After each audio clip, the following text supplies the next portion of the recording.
Tonight's story is called In the Forest of the Night by Amelia Atwater-Rhodes. A cage of steel.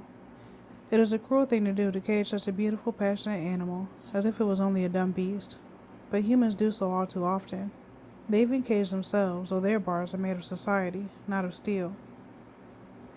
The Bengal tiger is gold with black stripes through its fur, and is one of the largest felines.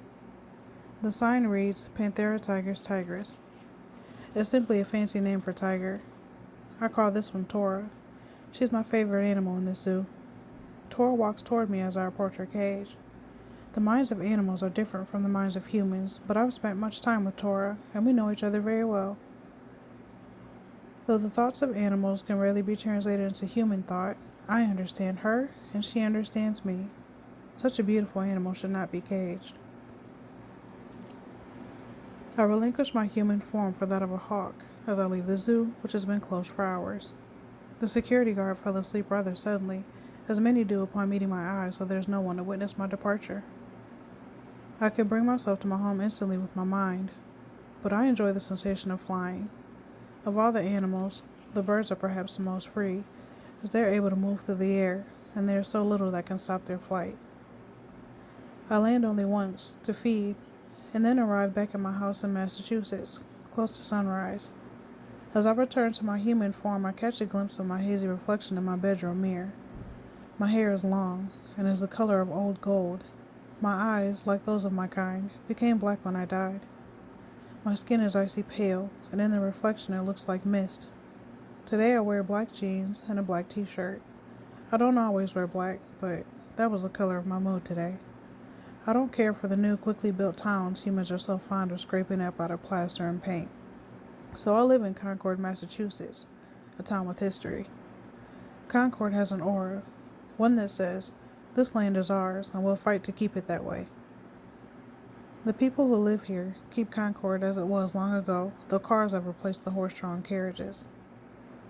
I live alone in one of Concord's original houses.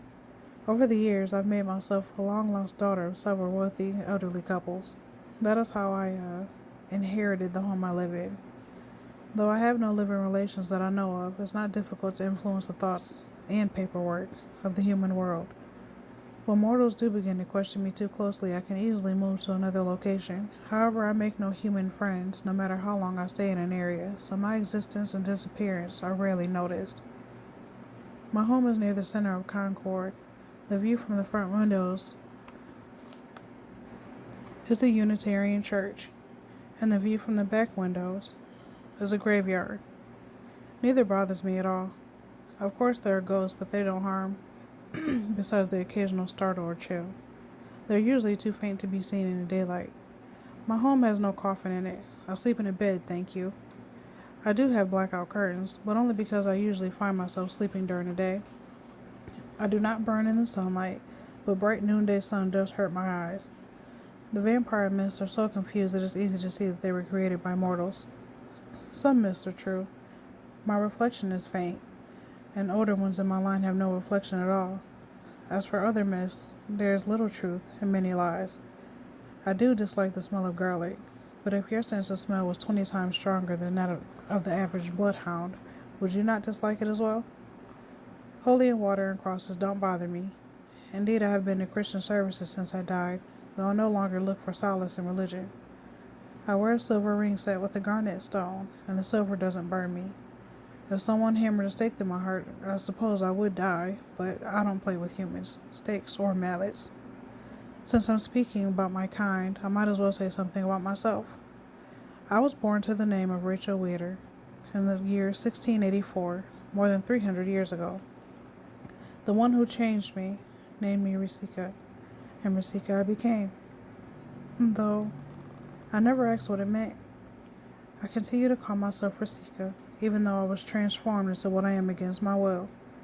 My mind wanders to the back of the road to my past, looking for a time when Rachel was still alive and Risika was not yet born.